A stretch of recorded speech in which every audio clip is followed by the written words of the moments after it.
John Rahm, who'll be the defending champion, who has only played this diet of 54-hole golf this year. And then you look at Rory McIlroy, and you just wonder. Here's a little teaser for you, Gary. Rory McIlroy was the last player to sign in here. The caddy number is attributed to the point at which you sign in. That caddy number is number 89. What year was Rory McIlroy born in? 89. What number did the caddy bibs have for Sergio Garcia and Danny Willett's wins? 89. You just wonder in the 88th Masters, don't you? You do. Let's hope he doesn't come 89th.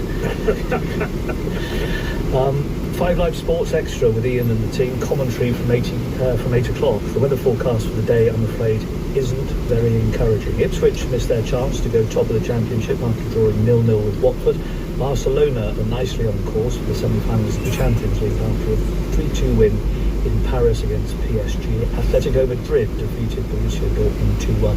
An interesting story ahead of this summer's Olympics. World Athletics have announced that they'll award £40,000 to athletes who win gold medals in Paris. We'll have more in an hour. As we previewed earlier, it's the start of the Grand National Race Meeting. Our entry selections for the feature race at 5 minutes to 3. Number 6, it's a horse called Shishkin. And then at 4:05, look out for number 12. It's on. Gary, thank you very much indeed. Now, is there any connection between Gary announcing that he will one day leave us and that Emma Barley is about to arrive on the programme?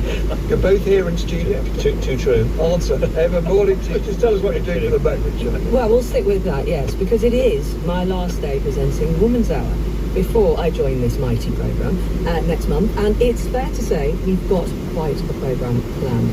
I'll be catching up with one of the most remarkable women I've had the privilege of speaking to on Woman's Hour. Nazanin Zaghari-Ratcliffe will be in the studio. I'll also be marking the 90th birthday of the legendary American feminist, writer and journalist and trailblazing campaigner, all of those things. Gloria Steinem's on the programme and getting her take on reproductive rights, working with those who disagree with, and the power of community when it comes to the women's movement, and also getting her take on why America still hasn't had a female president. And as if that wasn't enough, we will have live music from the soulful wonder that is Rebecca Ferguson. So I would love for you to join me for my final Woman's Hour at 10 o'clock. Emma, that may just be an emotional moment. The last show. It may. I may have already tried to get it out this morning, and so I have my game face on. But I think when Rebecca Ferguson starts singing, it may all go to muck. Good luck with that. Thanks, Emma. Enjoy it soon. Very best of luck with the last show, Emma. Let's take a quick look at the weather. Sunny in the north today, cloudier with showers in the south. Rain for some in the west come the evening. You're listening to Today on Radio 4 with Nick Robinson and Johnny Diamond. It's 27 minutes to 8. Let's get a summary of the news with Alan Smith. President Biden has promised ironclad support for Israel if the country's interests are targeted by Iran. He was speaking after Iran's supreme leader repeated that Israel would be punished for last week's airstrike on Tehran's consulate in Damascus, when 7 members of Iran's Revolutionary Guard were killed. American media say a US general will visit Israel today to discuss the situation. A 25-year-old man is to appear in court charged with the murder of a woman who was stabbed to death as she pushed her baby in a pram in Bradford on Saturday. Habiba Massoum is accused of killing Kulsuma Akhtar, who was 27. The Home Secretary James Cleverly is coming under pressure from homeless charities to rethink plans to clamp down on what he describes as nuisance rough sleeping in England and Wales. He wants police to have the power to move on rough sleepers and issue a fine or arrest them. A letter signed by 37 charities says the measure risks stigmatising people who are forced to spend the night on the streets. South Korea's Liberal Opposition Party has won a landslide majority in the parliamentary election. The Democratic Party and its allies have secured 192 of 300 seats. The result is a crushing defeat for President Yoon Suk-yeol and his People Power Party. A court in Vietnam is to announce its verdict on one of the world's biggest bank fraud trials. The property tycoon Truong My Lan and 85 other defendants are accused of swindling billions of dollars from the Saigon Commercial Bank. If found guilty, she could face the death penalty. A new pill to treat migraines could soon become available on the NHS in England. The watchdog NICE says atogepant should be offered to people who have at least 4 migraine days a month and have tried at least 3 other treatments to no avail.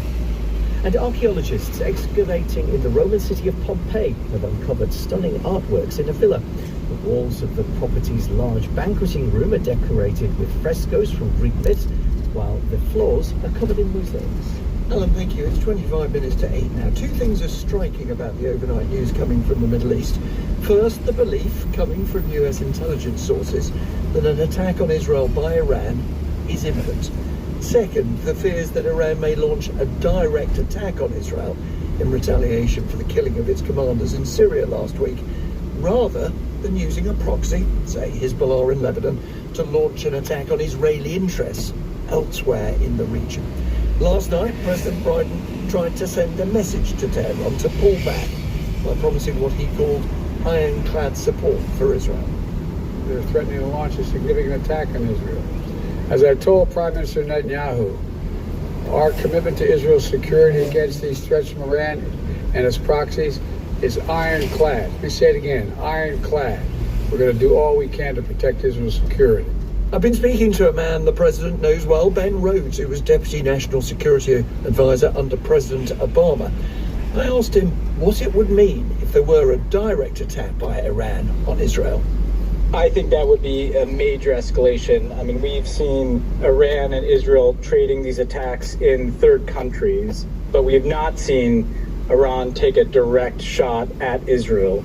And given the already volatile situation, it is almost certain that Israel would feel compelled to attack Iranian soil in response. And now we don't know exactly what's going to happen, and it's possible that Iran could attack, say, an Israeli diplomatic facility, which in its view, I think would be in reprisal for the attack on the sovereign Iranian diplomatic facility in Syria.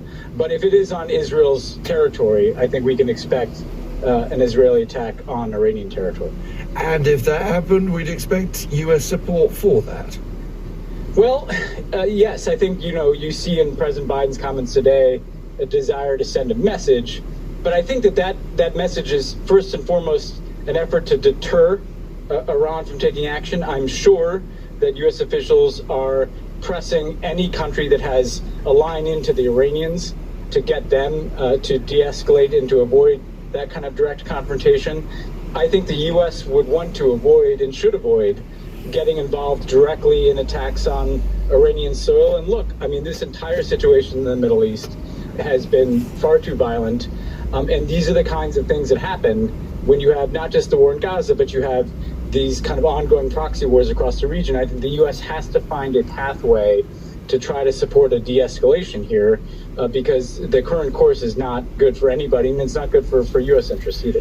President Biden's critics might say, look, it's because the US looked weak in its support for Israel that Iran is going to take its chances. No, I mean, frankly, I'd come at it from the other direction, which is that the support that the U.S. has provided, and President Biden provided over many months of the Israeli attacks in Gaza, and this kind of ongoing proxy war between Israel and Iran, this is what happens. This is where conflict leads. When you've had attacks back and forth in Syria and Iraq and across the region between the U.S. and Israel and Iranian proxies, and you've obviously had the massive military operation in Gaza. This is a tinderbox, and if you continue to throw matches in a tinderbox, it can explode in unpredictable ways. And so I don't think that it's a symptom of the United States becoming more critical of what's happening in Gaza. This is a direct outcome of the Israeli attack on an Iranian diplomatic facility in Syria, which again is a reprisal for Iranian support for proxies that attack Israel. I mean, it's been a tit for tat. Indeed, but Benjamin Netanyahu, the Prime Minister of Israel, has argued for years, hasn't he, that Israel's real war is not with the Palestinians, but with Iran. And there are some in Israel who think that this conflict with Iran, particularly in the north of Israel against Hezbollah, cannot be put off. Well, but I think he's been wrong in his approach over the years. And frankly, we've seen him tolerate, support getting in to Hamas in Gaza over the years. We've seen him, essentially undermine and compel, President Trump to withdraw from Iranian nuclear deal that had put a lid on the nuclear program. Obviously, I was involved in that. At some point, you either are going to do this through war or through some diplomacy and de-escalation. And I worry that for Israel's own interests, having the region continue to cascade in this direction of conflict is not good. There are real problems with Iran's support for these proxy groups. There are real challenges to Israel's security from Hezbollah, from obviously Hamas, and challenges to U.S. interests in places like Iraq as well from Iran's support for proxies. The question is, are you better able to address that in a kind of ongoing shadow war, or do you need to mix that with some diplomacy to de-escalate? And I think you need both pressure and you need some off-ramps here, or else we're just going to be on a road to conflict. Ben Rhodes, former Deputy National Security Advisor under President Obama, thank you very much for joining us. Thanks, Nick. It's 19 minutes to 8. Let's take another look at the papers. And The Guardian has a story, looks like the result of a freedom of information request from its political editor, Pippa Creer, that Rishi Sunak ordered multiple taxpayer-funded focus groups and polls to craft the messaging of his Eat Out to Help Out campaign in July 2020. It says that the Whitehall departments involved resisted efforts to get the details of the focus groups and polls, but were ordered to do so by the Information Commissioner. 184 individual focus groups carried out over the course of the first 4 contracts. All this, of course, while Rishi Sunak was Chancellor rather than Prime Minister. The Labour Deputy Leader Angela Rayner is quoted accusing Rishi Sunak of using the research to polish his own image. The Treasury has always said it's justified by ministers as an essential expenditure to shape policy. Another intriguing story that makes it on the front page of the Times is the story that Joe Haynes, former press secretary to Harold Wilson, reveals that the former Prime Minister did have an affair. It was often rumoured, but not with the person that anyone, including Wilson's biographers, knew about. I've been speaking to Joe Haynes, his close ally, the former political secretary to the former Prime Minister Bernard, now Lord Donahue, who's head of Wilson's policy unit, about that affair, about his decision and Joe Haynes' decision to keep it secret for half a century. We'll hear the full interview in the next hour, but listen now as Lord Donahue describes to me how Wilson, in his inimitable fashion, confirmed his relationship with a woman called Janet Hewlett-Davis during a private conversation. Towards the end, because he had a lot of time on his hands, he used to take me for walks around number 10 to have a little gossip. On one such walk, he, in a very Wilsonian way, because he wasn't a very direct person, he said he was very pleased I was a friend of Janet.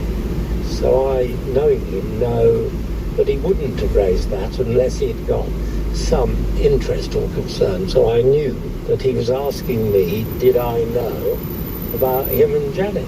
And I replied by saying I thought Janet was a lovely and terrific person. And I then added, in a Wilsonian way, which I had learned from him, and I'm very pleased your relationship is so close and so good. And that way I let him know that I knew. And then he said that she was a lovely person and he'd never been happier. But that was enough. You understood the code. The code was he was in an affair. The code. He was very happy. That was the code. But with Harold, it was often codes. Why did you keep it secret for so long, and why reveal it now? Well, we kept it secret because we thought it would be used damagingly against them at that time. There's no reason for that now. And we waited until they both died. Wilson some time ago and Janet just a few months ago.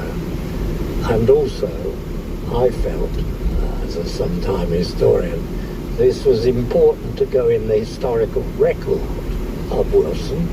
Important because it tells us what, Lord Donahue? What do we learn beyond the fact that Harold Wilson had an affair with someone much younger than him, and that brought him happiness in his last years in Downing Street? Well, that last bit is what matters. This was a little sunshine of sunset. She obviously made him finally happy, which I had never seen him happy. Sunshine at sunset is a lovely phrase. You see why he did the job he did, Bernard Donahue, for all those years. Of course, what everyone talked about during Wilson's time in Downing Street, pretty much ever since, is whether the former Prime Minister had an affair with his political secretary, a very powerful woman, Marcia Williams, later Marcia Faulkner. They confirm that affair, at least according to Faulkner, did happen 20 years before this affair. More of that interview later. Open-mouthed. It is 7:45. If you thought the Roman city of Pompeii, frozen in time after a volcanic eruption engulfed its inhabitants and, of course, preserved its buildings, if you thought it had yielded up all its secrets, then think again. The excavation of a previously undiscovered part of the city has revealed not just stunning artworks and ornate mosaics, but a very grand banqueting hall, a so-called black room in one of the villas. Let's get the first word on this from Gabriel Zuchtriga, archaeologist and director of Pompeii Archaeological Park. Good morning, Doctor. Good morning. Could you tell me first of all about the villa that you've been working at? Well, I'm actually standing in this room, which is part of a bigger excavation to restore and preserve the site better in the future. And it's almost as big as a classroom you can imagine. It has a white floor, mosaic floor, and black walls. This was because they had dining parties in the evenings, and they had lamps, and the smoke should not have been seen on the walls, so they just painted them in black. And they had also some beautiful scenes from Greek myth painted on these black walls. So the walls are black to cover up what might have been sort of smoke pollution, but you can still see very clearly the paintings which those dining would have been resting their eyes and enjoying themselves with.